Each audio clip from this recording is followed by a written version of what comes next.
Why the spy refused to say her name until the war ended. A WWII secret love story revealed. The autumn rain of 1943 fell like tears on the cobblestones of occupied Lyon, each drop carrying the weight of a city that had forgotten how to breathe freely. In the shadows of the Basilica of Notre-Dame de Fourvière, where prayers had been whispered for centuries, a different kind of faith was being tested, one measured not in devotion to the divine, but in the dangerous currency of trust between two hearts beating against the rhythm of war. If you enjoy these heartfelt stories, consider subscribing to Romance in the War for more beautiful tales. Dr. Thomas Whitman had never imagined that saving lives would lead him into the labyrinth of espionage, yet here he stood, in the dim light of the underground clinic, his surgeon's hand steady despite the tremor that had begun to plague his nights. The Red Cross armband on his sleeve was both shield and target in these occupied streets, marking him as neutral in a world that had forgotten the meaning of neutrality. She entered like smoke through the back door, silent as the secrets she carried. Even in the half-darkness, Thomas could see that she moved with the calculated grace of someone who had learned to make herself invisible. Her coat, though well-tailored, bore the subtle signs of a life lived on the move. Slightly frayed cuffs, a missing button replaced with one that almost matched. She was perhaps 25, with dark hair pinned back in the practical style of wartime, and eyes that held the kind of depth that came from seeing too much, too young. "Doctor," she said in accented English, her voice barely above a whisper, "I need your help."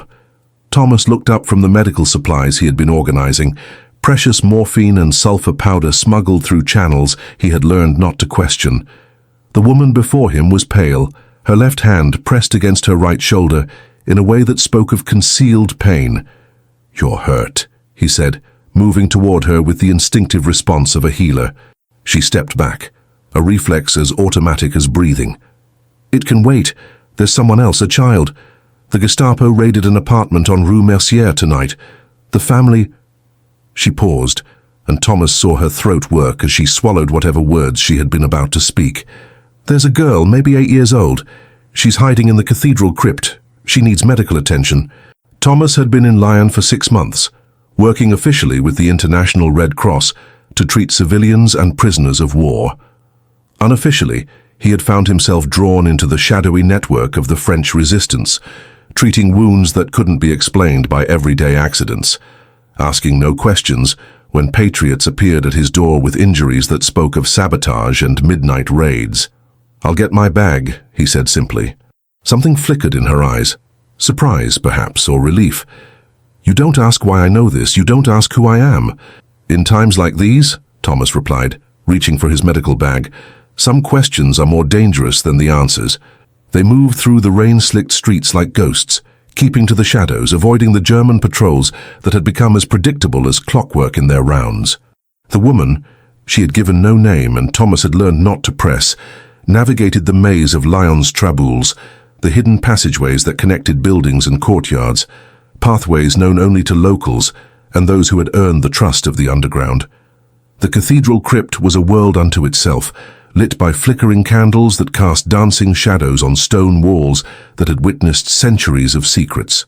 The child they found there was barely conscious, burning with fever, her small body racked with the kind of cough that spoke of pneumonia setting in. As Thomas worked, administering antibiotics, cooling her fever, listening to lungs that rattled with each breath, he was aware of the woman watching him. "You're American," she said quietly, not really a question. "Boston," he confirmed, not looking up from his patient. "Harvard Medical School, Massachusetts General Hospital. I came over with the Red Cross in 42. He glanced at her. "You're not French." A ghost of a smile touched her lips. "What makes you say that?" "Your English is too perfect.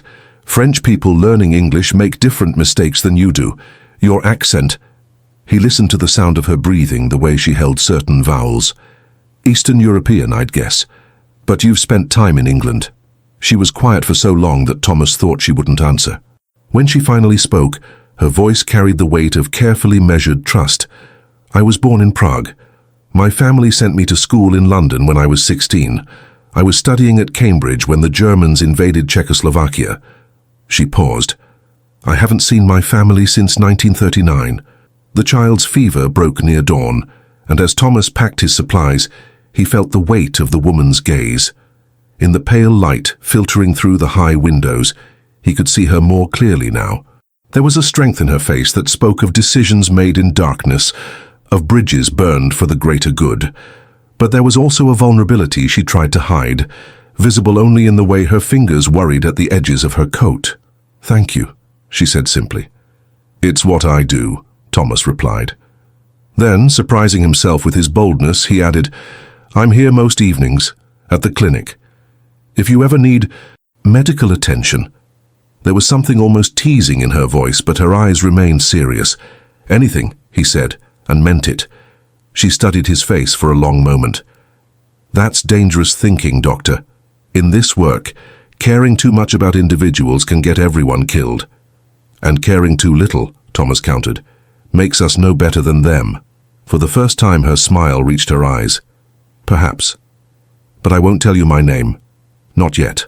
Names have power, and power shared is power that can be used against you." "Then what should I call you?" She considered this. "In my work, I'm known by different names in different places. But when I was a child in Prague, my grandmother used to call me Hvězdička, Little Star. She said I was always trying to light up dark places." "Star," Thomas said, testing the English translation on his tongue. "It suits you." And so began a courtship conducted in shadow and silence, played out against the backdrop of a city under siege.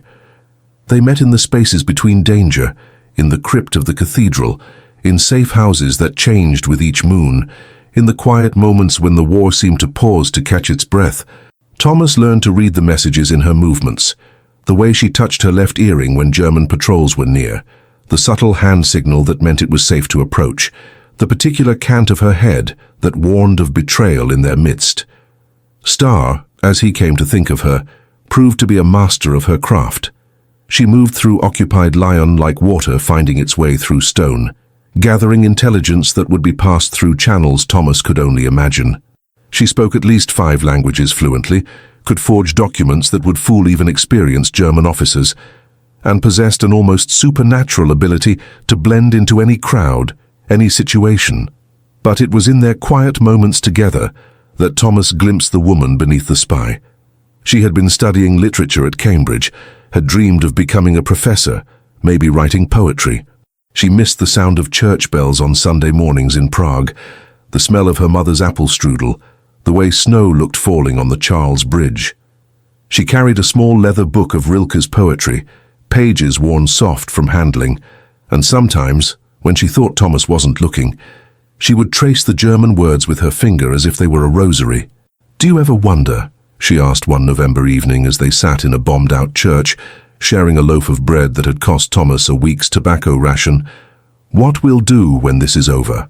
Thomas had been wondering exactly that. "Go back to Boston, I suppose. Resume my practice, try to forget." He gestured at the ruins around them. "What about you?" "I don't know if there will be anything to go back to," she said quietly. "Prague is lost. My family—" She shrugged with studied casualness that didn't fool him. "The Nazis have been very thorough in Czechoslovakia." "You could come with me," Thomas said, the words out before he could stop them. "To America. After the war." She looked at him with an expression he couldn't read. "You don't even know my real name." "I know everything that matters," he replied. "I know you risk your life to save children you've never met. I know you recite Rilke under your breath when you're scared. I know you haven't had a full night's sleep in months, because you wake up checking the locks on whatever door you're sleeping behind. I know you carry a photograph in your coat pocket that you think I haven't noticed, and that you look at it sometimes when you think no one is watching." Star was quiet for a long time. Finally, she reached into her coat and withdrew a small, creased photograph. In the dim light, Thomas could make out 4 figures, a man and woman in their 40s, a teenage boy, and a young girl with dark hair and serious eyes. "This was taken in 1938, she said, "before everything changed. That's my father. He was a professor of history at Charles University.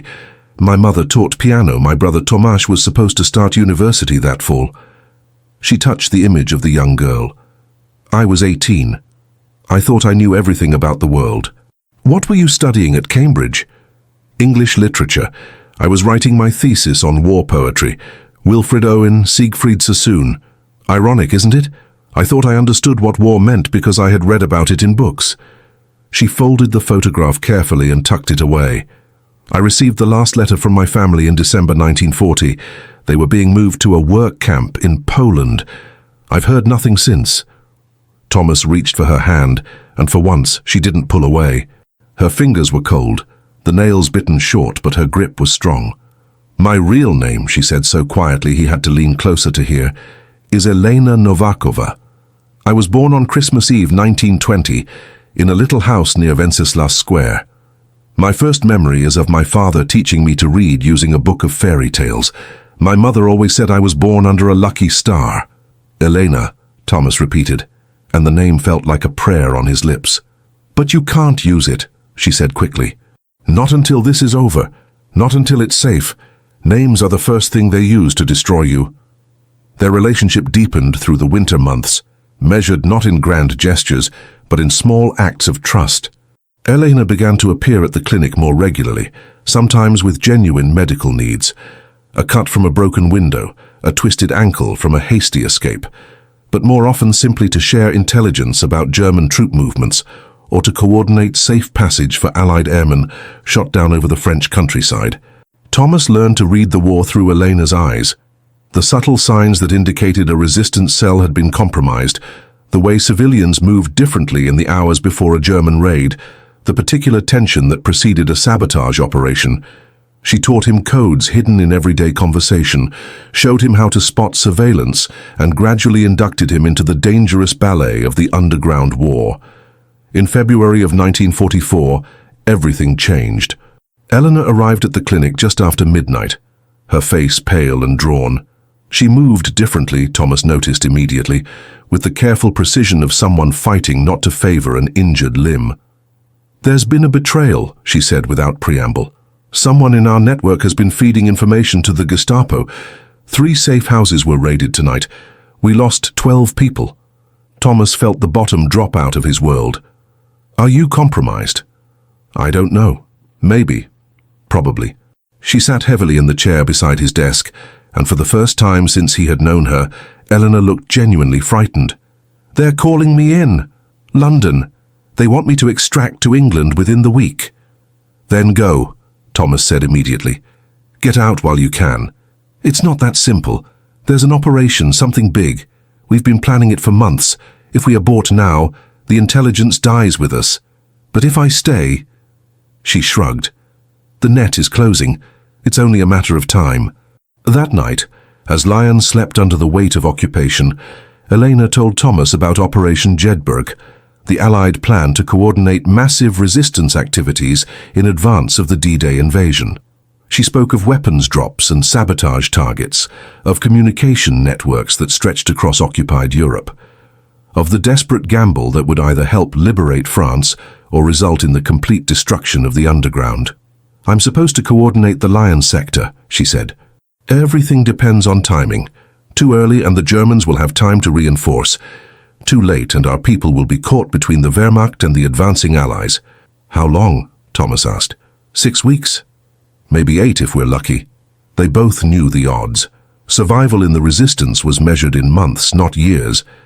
Elena had already beaten the statistics by staying operational for nearly 2 years. To push it further was to court disaster. But there was never really a choice. The next morning, Elena sent word to London that she would remain in place. The operation was too important, the stakes too high. She would see it through to the end, whatever that might bring. The weeks that followed were a masterclass in controlled tension.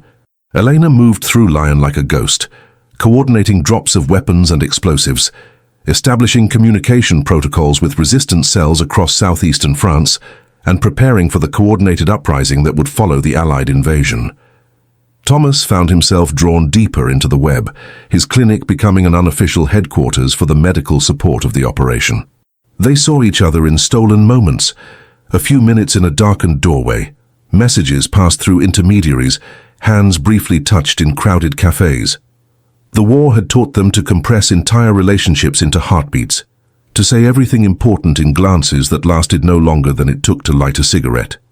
It was in early May, as spring struggled to assert itself over the grey stone of Lyon, that Elena came to him with news that changed everything.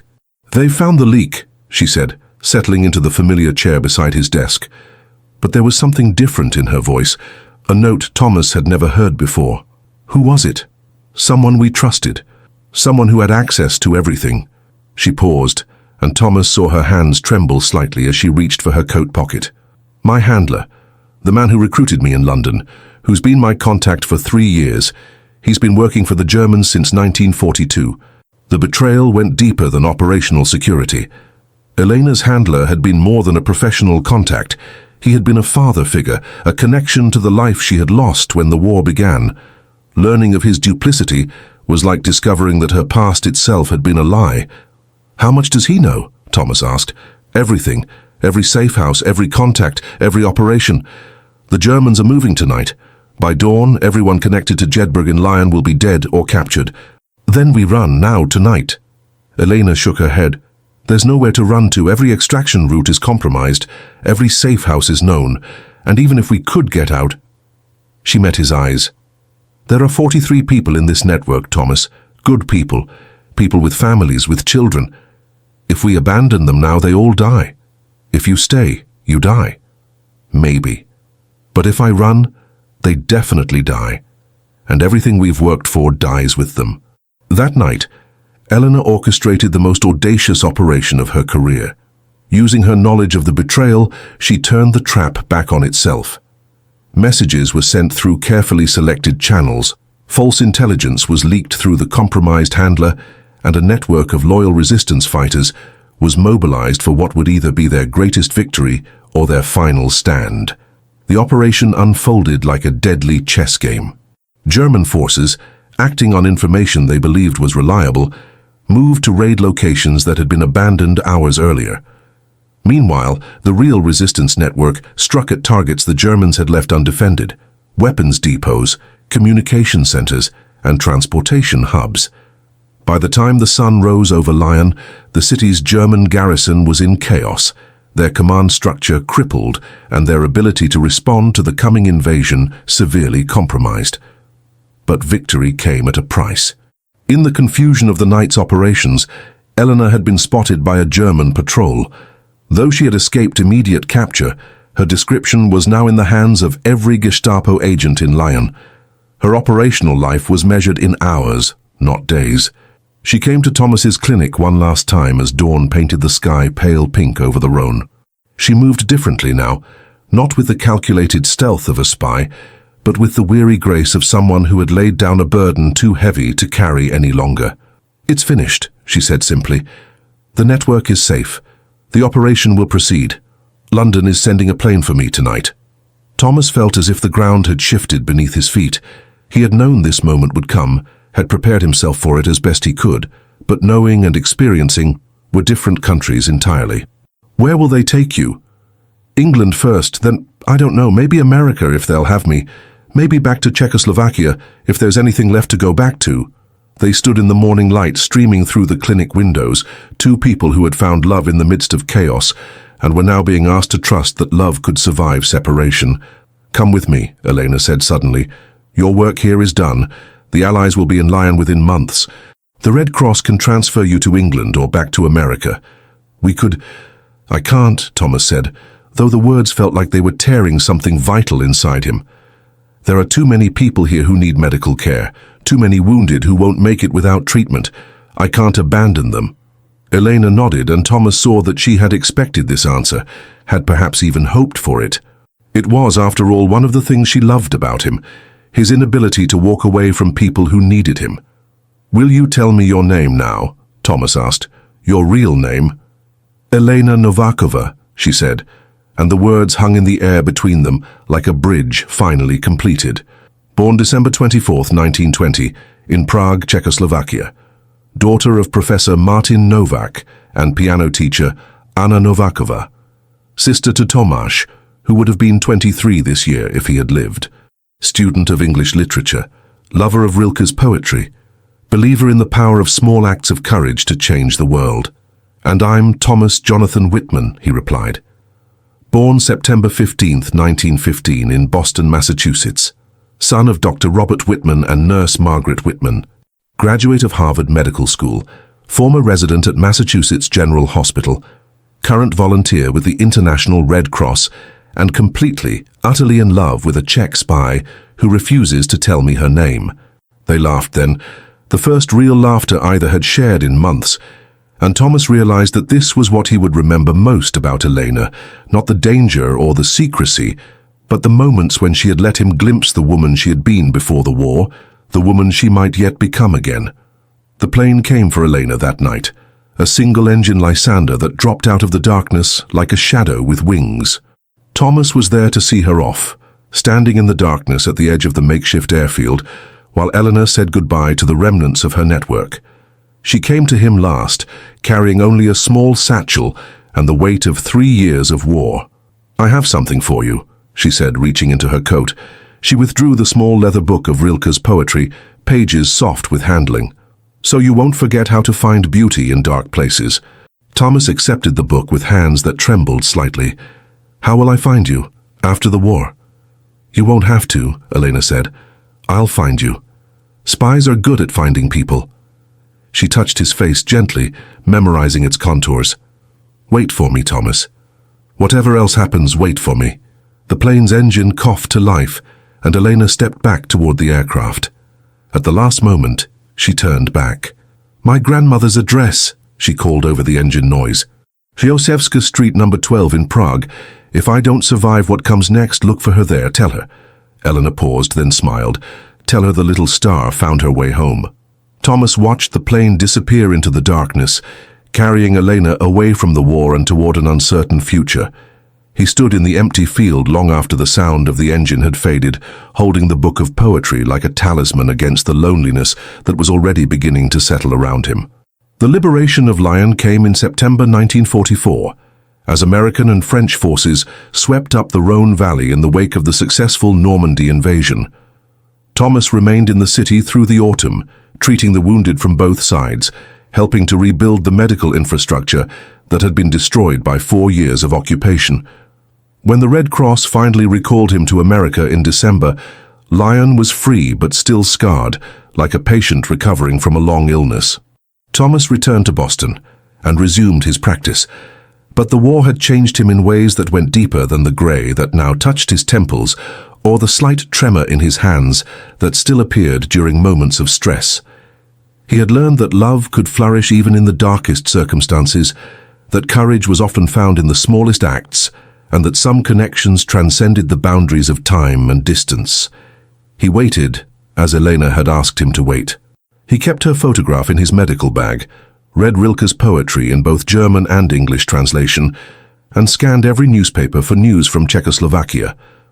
The reports that filtered out of Eastern Europe in the immediate post-war years were fragmentary and often contradictory, but gradually a picture emerged of a region struggling to rebuild from devastation.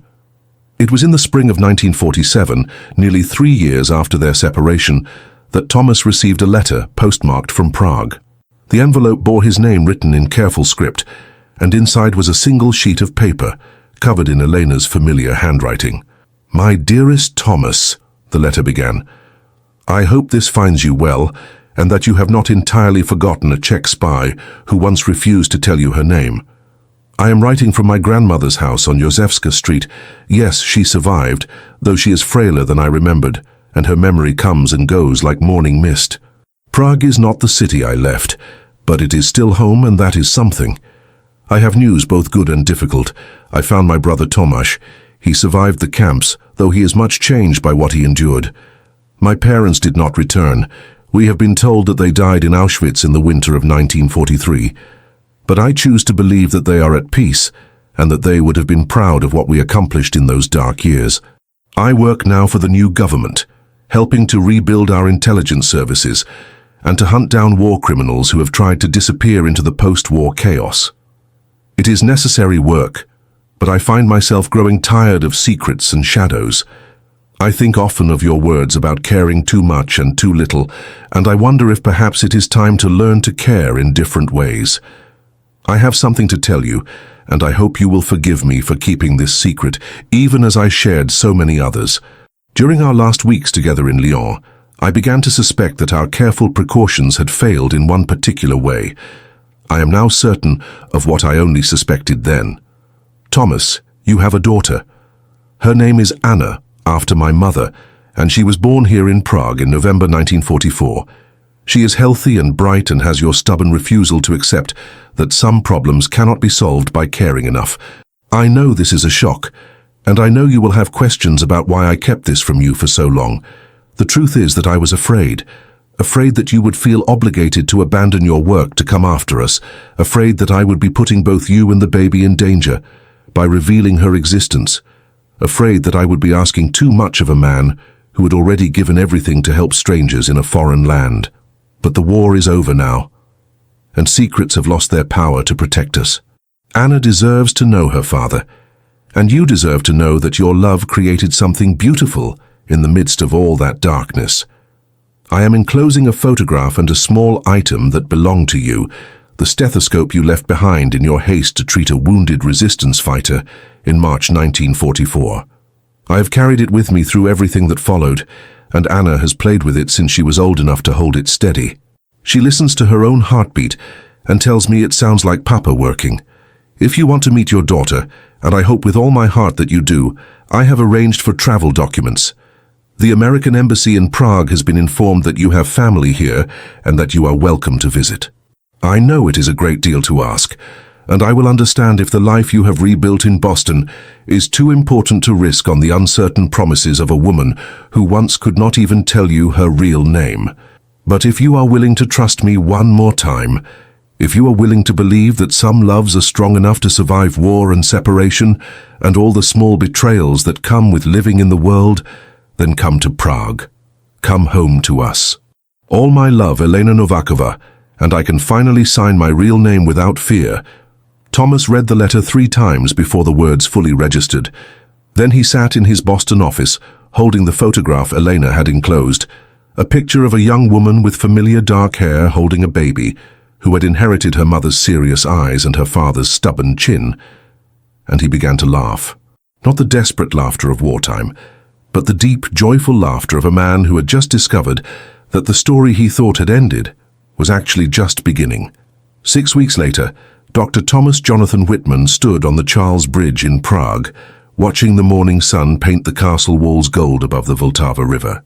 He carried a single suitcase and a medical bag that had traveled with him through war and peace, and in his coat pocket was a letter of introduction written in Elena's careful script.